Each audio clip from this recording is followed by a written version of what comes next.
People call me Dr. Elias Ward when they want something sensible, measurable, defensible in court. I cultivated that reputation carefully, the way a man tends a flame in a gale. 19 years in the corridors of locked units teach you to speak softly, to sign your name with steady ink, to keep your hands in plain view. Yet the truth moves beneath those routines, a slow current dragging at the ankles. It began long before Boston, before the white coat and the clipped signatures, back in the winter country of my childhood in Cleveland, where my father drank his sleep and my mother learned to count the hours between shouts by the pulses in her wrists. I grew up learning to listen through walls, first to survive, then to understand. Listening felt like a calling, or perhaps a confession. Training turned listening into work. I learned the architecture of delusion, the grammar of grief, the seductions of certainty. I learned that patience is a kind of anesthesia, and that compassion, handled poorly, can cauterize into pride. On good years I believed that the world was solvable by increments, dosage by dosage, appointment by appointment. On bad years I watched that belief fracture, thin lines spidering across the surface until the cup finally held its shape by memory alone. I moved to Boston because the city seemed honest about its ghosts. The harbor smelled of rust and rain. The brick streets kept their secrets under a shine of winter. I took a position in a forensic hospital where the hours were long and the nights longer. The patients came like weather systems pressure dropping, lightning at the edge of each with their private storm maps. I told myself the work was a ledger. What they brought, I would bear. What I carried, I would not pass along. That vow felt noble until it made me brittle. Marriage did not survive the schedule. My daughter stayed in Ohio with her mother. We spoke on Sundays, careful and courteous. Like neighbors exchanging mail, sleep became a negotiation. I kept a cot in my office for the nights that ran out of exits. Once, after a code blue, I washed my hands for 15 minutes, chasing a smell that was not on my skin. The sink sang with heat. The scent remained, metallic as a bitten lip. There was a winter when my name started to appear in the margins of other people's notes. Consult Ward. Hold for Ward. Ward will advise. It pleased me more than I admitted. Expertise is a gentle addiction. Then, a spring morning, a transfer with a thin file arrived on my desk with the humblest of introductions. One incident, one survivor, one burned room. I almost deferred a routine. I told myself, the kind of case that sorts itself if you keep the parameters tight. I remember the way the paper warmed beneath my fingers. I remember the sentence on the intake summary that did not look like handwriting so much as a pressure mark. Brief, precise. In 19 years I had seen rage wear every mask, sorrow speak every dialect. But the voice in those lines did not sound like either. It sounded like someone who had been listening through a wall much older than mine and had decided, at last, to answer back. I have treated men who broke their lives with their own hands. Women who folded their days away like letters they could not bear to read. I have walked patients down from the edge and stood, afterward, alone on that same ledge, to see what they had seen. This case was different not because it was louder, but because it spoke softly in the language I trusted most. It did not ask me to believe in anything spectacular. It asked me to notice what I already knew, and then to follow that knowing past the point where the map ends. I still sign my name with steady ink. The corridors are the same length. The lights buzz the same way at 3 in the morning. But since the day I opened that file, something in the fabric has shifted. A loose thread drawn through the seam of an ordinary hour. I pulled at it without thinking. It has not stopped unsputing. It was a Tuesday that smelled of wet concrete and printer toner, the kind of Boston rain that turns the hospital's brick into a darker memory of itself. I arrived before dawn, shoulders already aching from a night that hadn't quite ended, and found the transfer packet waiting on my chair like a guest who preferred the dark. The envelope was ordinary, beige, and tired, but the staples had been hammered flat with an insistence I recognized from certain patients, as if containment were a talisman. I stood a moment, listening to the building breathe through its vents, the low animal hum that makes a man feel both sheltered and watched. 19 years had trained me to treat paper as weather. Pages blow in, pages blow out, some bringing warning, some no more than a passing cloud. My own past had taught me not to trust a day that starts too quietly. Childhood gave me that. Among other lessons, I learned that silence can be a mask stretched over a mouth that will not stop. I learned to measure danger by the way a room arranged its furniture after midnight. I learned to love the rules because they were the only things that did not drink. The rules carried me through medical school, through rotations where the smell of antiseptic braided with the iron whisper of blood, through a residency where I learned that a calm voice can be the narrow bridge between a man and the river under him. They carried me through my marriage until the schedules ground our sentences down to filing. By the time I took the post in forensic psychiatry, I had become the sort of physician administrators like to photograph: color, crisp, pen aligned, certainties polished until they reflected nothing back. Yet certainties do not account for nights when the alarms stay quiet and the halls feel longer than geometry allows. I had known a few of those. In one, years ago, a patient spoke in my cadence, syllable for syllable, and smiled with my mouth. In another, someone knocked from inside a supply closet no one had opened in months. The mind makes patterns. The mind lies. I kept that catechism close, though sometimes it felt like a charm pressed against a fever. I slit the envelope with my thumbnail. A brief history, a burned room, no fatalities. The handwriting on the intake officer's note was meticulous to the point of absence, as if the writer had retreated behind each letter and shut the door. One sentence was underlined without comment. It was not the content that troubled me, Arson. Attempts arrive more often than storms, but the cadence, a metronome that matched something private in me. When language taps the same glass twice, you learn to listen. Outside, a siren passed and the windows vibrated, a thin shiver across the pane. I thought of my daughter in Ohio, her voice on Sundays, polite and bright, the way people speak to a distant shoreline. I told myself I would call her earlier next weekend. Then I told myself to stop making promises the calendar could not keep. Work first, always work first, because work had rules and rules could be obeyed. I went page by page. The summary held, the vitals held, the legal forms sat mute. Then, in the margin of the final sheet, a notation that wasn't a notation at all, pressure, almost an echo, the faint indentation of words written on a previous page and pressed through to this one. I angled the paper toward the window, and the ghost of the sentence rose under the light, a phrase that knew my name. Not ink, not graphite, just impression, as if meaning had weight. I told myself it was a coincidence, some clerical overlap, a reused clipboard with an old story sunk into its skin. I told myself all the familiar things trained men tell themselves when the floor seems to pulse. Still, the air tasted faintly metallic, like the memory of a coin held too long in the mouth. I stacked the pages, squared the edges, and felt the smallest tilt in the day's gravity, a shift so slight you could mistake it for fatigue. By 8, the unit had woken into its usual weather, doors sighing, keys speaking in their rings, orderlies trading rumors like postcards. I signed the acceptance forms, scheduled the evaluation, and filed the packet where all routine lives until it declares itself otherwise. The building breathed. The rain gave up. Somewhere down the corridor, a clock stumbled over a second, then found its rhythm again. I told myself that rhythm was mine to keep. I told myself many things that morning. Only one of them felt false, and it was the one that insisted this would be an ordinary case. He arrived just after lunch, when the unit wears the stale perfume of reheated coffee and disinfectant, and the halls take on that afternoon fatigue that makes every footfall sound like a decision. The escorting officers were bored in the professional way of men who have seen too much to be surprised. Harper was not cuffed, only flanked, and he walked with the quick, economical steps of someone who has learned to move through narrow hours. 34. White, lean to the point of austerity. His clothes smelled faintly of smoke despite the hospital laundry, as if the fabric remembered what the water couldn't teach it to forget. Intake is a liturgy. Name, date of birth, allergies, belongings, sealed in a plastic bag that makes all things look contraband, he answered softly, eyes down, until the nurse asked for the address of the house he'd tried to burn.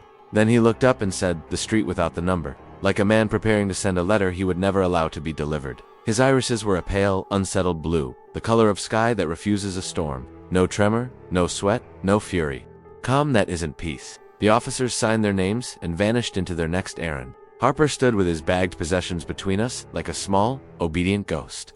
Through the milky plastic, I saw a wallet, a watch with a cracked crystal, a ring on a chain, and a scuffed leather notebook bound with a shoelace. The property clerk tagged the lot and slid it into the safe. Harper watched the movement with the concentration of a diver noting the currents. When he turned back to me, he smiled once, politely, as if I had arrived a fraction of a second before the time he had predicted.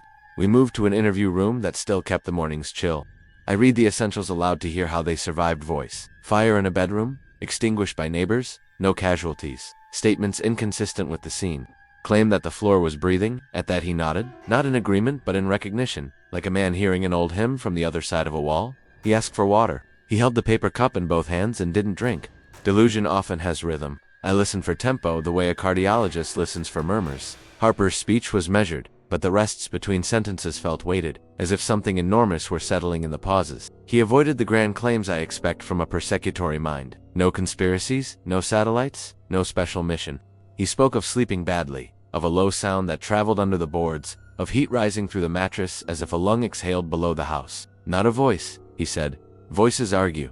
This was a body. This was a room that remembered being animal. I asked about family. He said he was alone now, and the words did not ask for pity.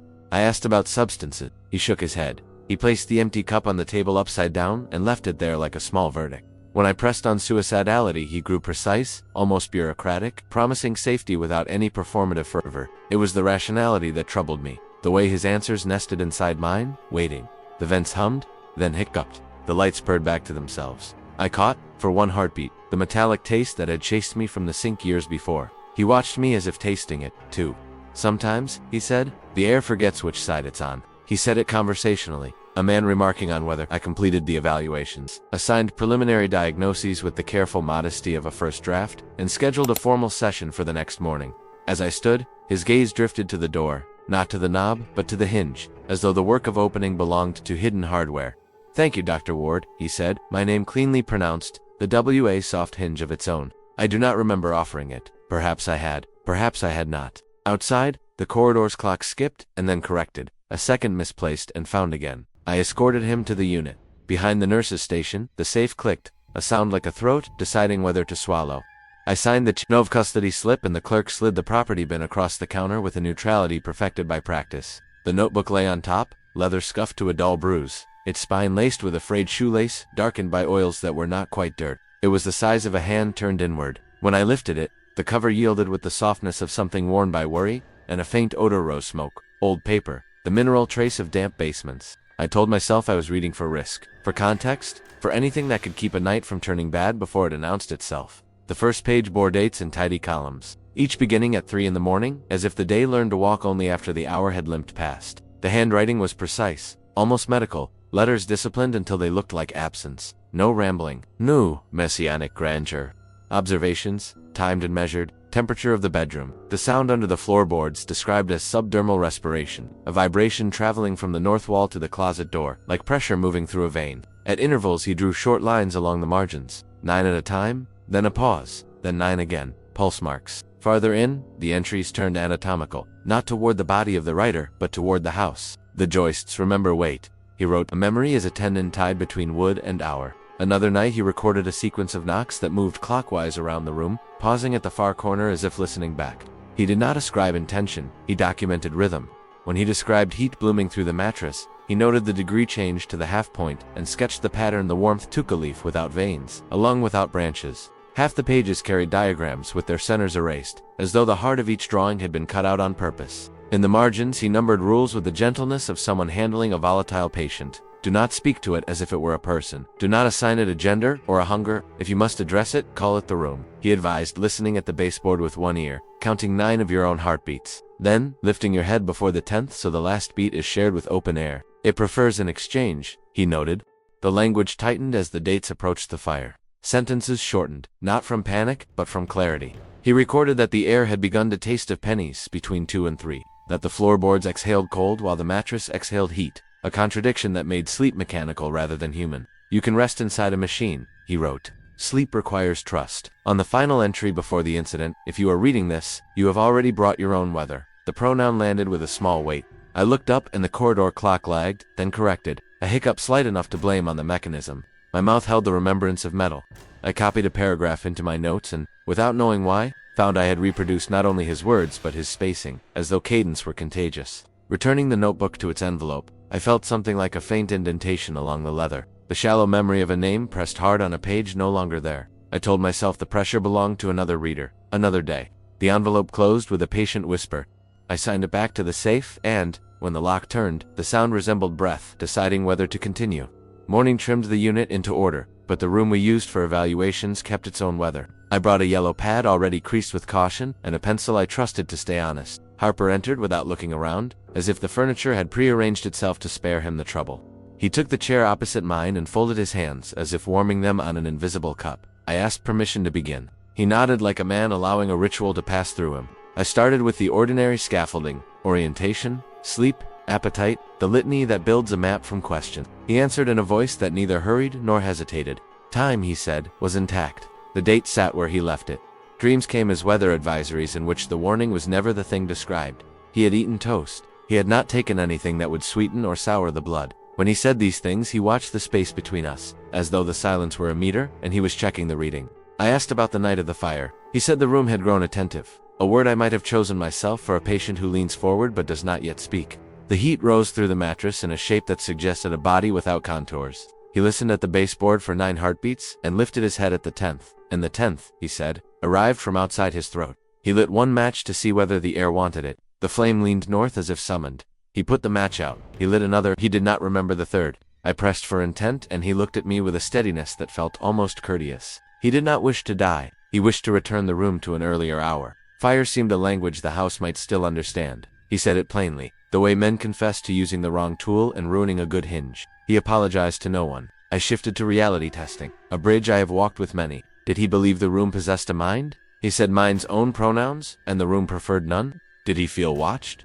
He said the watching was not in the eyes, but in the timing. Did he hear voices? He said voices have opinions. This had memory. He spoke of the diary without naming it, then paused, as if remembering the etiquette of thresholds. You opened it, he said. It opens back. I noted the phrase and asked what he meant. He tilted his head, listening to the vent or to something that borrowed the vent's path. Names settle, he said. When you pressed yours into the leather slip, the room learned the weight of it. He folded his hands again. They know you. Now. The word they is usually a red flare. I felt no flare, only the faint taste of iron, a coin held too long under the tongue. I steadied the pencil. I spoke about treatment, about sleep hygiene and grounded routines, about antipsychotics titrated with care. He listened as if memorizing steps to a dance he would perform alone. When I finished, he asked, very gently, whether the schedule would require me to visit his room after dark. I told him no. He smiled in relief that did not reach his eyes, and I could not tell whether the mercy was mine or his. Nights in the hospital carry a different arithmetic. The lights thin, the voices divide, and the building keeps a ledger of breaths you never notice by day. I stayed late with the file, the diary sealed again, my notes arranged into the kind of order that passes for safety. Outside, rain had washed the city into a darker echo of itself. Inside, the vents murmured. The clock at the end of the corridor stuttered once and pretended it hadn't. I sharpened a pencil down to a clean edge and told myself I would leave when the page was full. Fatigue recalibrates the ordinary. Fluorescents hum at a pitch that sits behind the teeth. Paper alters weight. A man hears his own pulse as if it were someone knocking politely from the next room. I stood to wash my hands, a habit that has less to do with hygiene than with stanza breaks, and the water came hot and clear. The smell arrived as I reached for the towel, faint at first, then distinct old copper inside a radiator, the penitence that childhood taught me to distrust. I leaned closer to the sink as if the source might confess. Porcelain said nothing. I named it stress. Naming can seal a door. I sat, resumed the inventory. Symptom sequences, timelines, words that refused themselves attentive exchange. Settle. Then the vents changed, register, a cord slipping down a step, and the room adopted a hush I have known in operating theaters just before the incision. From the baseboard, somewhere behind the cheap wood and the paint layered by a decade of corrections, came a tremor so slight I might have called it a draft if it hadn't kept time. 9 soft pulses, a pause, 9 again. I held my breath to listen, and ended up borrowing Harper's method without meaning to. Ear near the wall, heartbeat counting like a metronome smuggled into a church, lift at the 10th and share that last beat with the open air. When I raised my head, the room's temperature felt fractionally altered, not warmer or colder so much as more decided. My tongue tasted metal. The sensation passed in a clean line down my throat and was gone. The diary remained in custody, but its architecture persisted in my hand. My notes had begun to inherit his spacing, his margins measured in a patience I couldn't claim as mine. I wrote my name at the top of the next page to steady the script, and the W looked wider than usual. A hinge swung open past reason. From somewhere 2 floors over came the muted jangle of keys and a distant laugh, human enough to anchor me, and with that anchor the scent thinned, as if embarrassed to be noticed. I tried grounding 5 sights, 4 touches, 3 sounds counting staples, the rough weave of the chair's arm, the small scratch my wedding band had left on the desk years ago and never healed. The clock corrected itself again, a lost second returning like a child escorted back to class. I packed the file, clicked off the lamp, and let the dark hold the room for a single breath. In the corridor, the air resumed its usual arithmetic. On my tongue, the penny taste lingered, a coin I had not chosen to keep. The first voice arrived at 3 exactly, as if the hour were a key and the building a lock turned by ritual. I awoke on the office cat with the sense of being called by name, though what reached me was not speech so much as the shape speech makes in the air before it hardens. The vents carried it like a tune remembered by metal, a low syllable pressed flat. Then a hush, then another, measured in the cadence the diary had taught me to count. 9 pulses, a pause, 9 again. I lay still, listening for the human origin that would absolve me of believing anything else. Hospitals have their repertoire sleep talkers, late shift laughter, television fog through half-closed doors. This was not that. It moved inside the walls, the way heat moves in winter, taking the shortest path while pretending to be everywhere. When I stood, the linoleum gave a small answer under my heel, and the sound leaned away, like something learning my weight. I followed without announcing that I was following. Down the corridor the clock mislaid a second, and pretended it had meant to. The air tasted faintly of coins. At the junction by the storage closet, the murmur gathered its consonants and returned them to me, a child handing back borrowed gloves. Not my words yet arranged in my rhythm. A phrasing, I recognized the way a man recognizes his own handwriting, even when it's blurred. If you are reading This, it breathed. The sentence stretched over the studs. You have brought your own. Whether I had copied that line earlier, now it arrived without paper. I pressed my palm to the painted cinder block, warm, then cool. The difference, so slight it felt like a question. Harper slept through the checks with the calm of a room in which nothing is expected. His vitals, reported at dawn, were unremarkable. His mood, the nurse wrote, even in group he spoke little, but when he did, the others hushed without being told. The way people quiet for a hymn they do not believe, but still remember. His eyes had lost that far focus some patients wear like armor. He seemed present in a way I had not yet managed to be. The voices returned the next night, and the next, never louder, only nearer. They did not argue. They recited, always in fragments, as if testing my rooms for resonance, scraps of my lecture notes. A sentence from an old discharge summary. The precise apology I had once made to my daughter for missing her recital, each phrase softened to anonymity, and yet unmistakably mine. They did not accuse, they counted. 9 breaths a rest, 9 breaths more, as if we shared a metronome behind the plaster. I tried remedies that had served me in other long nights. Coffee, deliberate notes, the litany of rational causes. Pipes will speak when air shifts. Buildings remember voices. Exhaustion, counterfeits, meaning each explanation held until the murmur reached the hinge of my office door, and repeated Dr. Ward with my own inflection, not spoken so much as exhaled. The syllables arrived without edges, as though sanded down by distance. I sat with the cot folded and the diary sealed, listening to the way my name behaved when it no longer belonged only to me. On the 4th night, I placed my ear to the baseboard and counted as Harper had instructed the dar. At the 10th beat, I lifted my head into the room, and the room lifted back, 2 swimmers breaking the surface together. For a moment small, exact the metallic taste vanished, and in its absence, I understood that I had been measuring myself against it. The voices faded the way heat fades from a cooled pan, steadily, without regret. I returned to the cot and did not sleep. And when morning opened its careful shutters, Harper greeted me with a mild nod and a sentence that might have been courtesy or warning. You look as though the building kept you, he said, and the day agreed. Late morning gave the room a tired brightness, as if the windows had learned resignation. I brought the standard forms and a steadier voice than I felt. Harper sat with that careful economy of movement I had begun to recognize. Hands folded, gaze resting not on me, but on the thin seam where wall met floor. We began with sleep and appetite, with the slow choreography of questions that ordinarily tames an hour into sequence. He answered cleanly. He had eaten. He had slept in segments. He had dreamed of stairs that turned into breath underfoot. He spoke without embroidery. The pencil kept pace. I asked about the diary's rituals. He named them as one lists medications, precise and detached. I tried to shift him from description to meaning. The change came like a hinge, accepting a weight. He stopped mid-sentence, head slightly tilted, as if something had entered the room by the narrowest door. The silence thickened. The vents found a lower note.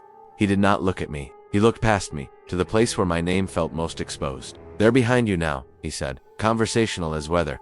Do you want to hear how your voice sounds inside them? I began to correct the grammar and heard the correction answered in my cadence, a mirror placed where a wall had been. We don't bargain with hallucinations, said my voice from a distance I could not locate. The words were mine from 2 years earlier, spoken to a different man, delivered now in a timbre that was both higher and deeper, as if 2 throats had agreed to share a single sentence. The consonants arrived softened, edges filed down by passage through an impossible mouth. Harper kept his eyes on the seam. He breathed gently, 9 slow measures, a pause, 9 more.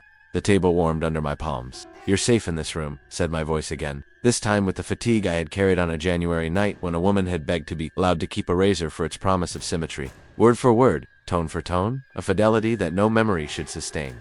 The metallic taste lifted and settled, a tide choosing which shore to claim. I told him to stop. He smiled with no malice. The next sentence was the apology I had once offered my daughter for missing her recital. Syllables I had not repeated aloud since, now returned to me with unnerving mercy. For a moment, I could not speak. The clock on the wall misplaced a second and seemed ashamed. The vents breathed once audibly, as though the room were practicing being animal. Language settles, Harper said softly. It finds the lowest place. He did not look at me. He addressed the hinge again. He hears you. The air thinned, then thickened, the way a room does when oxygen learns a new choreography. My name exhaled itself near my left ear. Not a whisper, not a threat, but a rehearsal of ownership. I stood to break the pattern. The chair answered with a tired scrape. The room returned to its official temperature with bureaucratic efficiency. Harper blinked as if waking from a task well done. I documented the interruption with exemplary restraint, terms cool enough to pass any audit. When I capped my pen, the cap clicked like a latch finding a home. Harper rose without prompting. At the door he paused, not turning. They prefer the 10th beat, he said. It's the one you give them.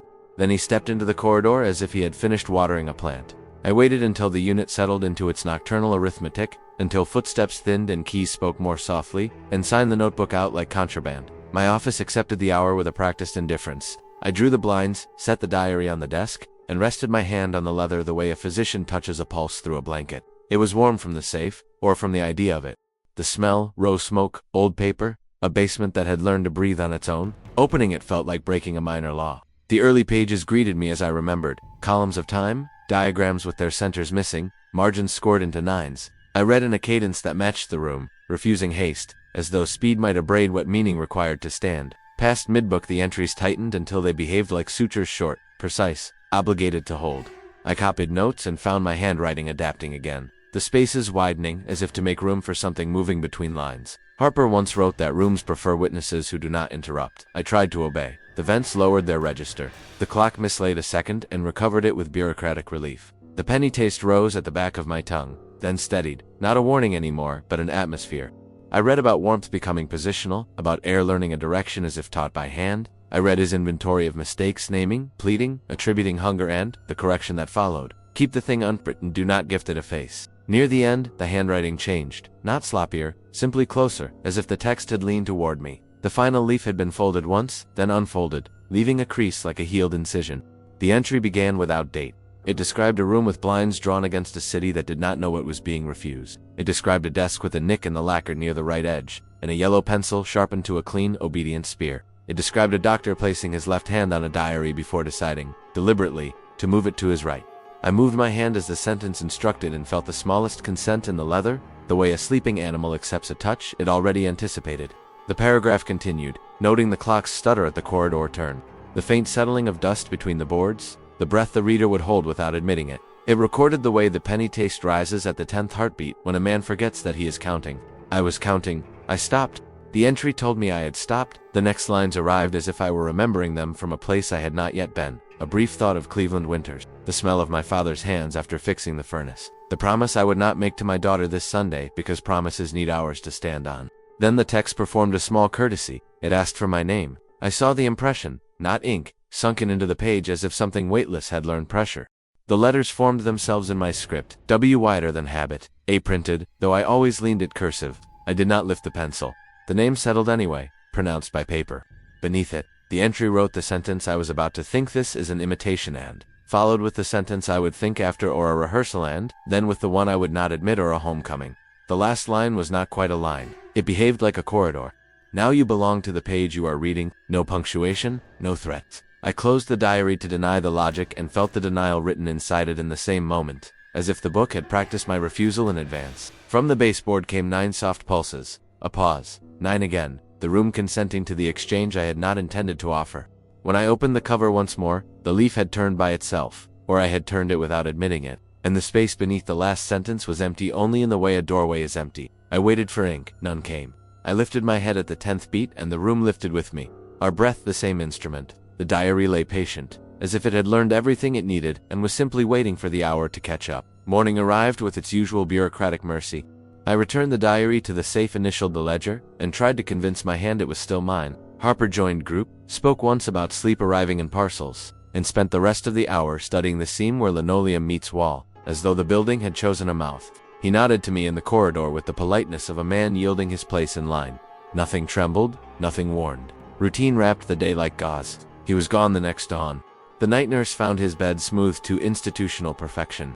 The blanket folded in the hospital's particular triangle, the ID band coiled on the center of the pillow like a quiet answer. The door had remained locked from the outside. The window had not negotiated with its screws. Cameras offered their careful silence, a long strip of footage in which time advanced obediently, and the room remained empty of motion until the second it was inspected.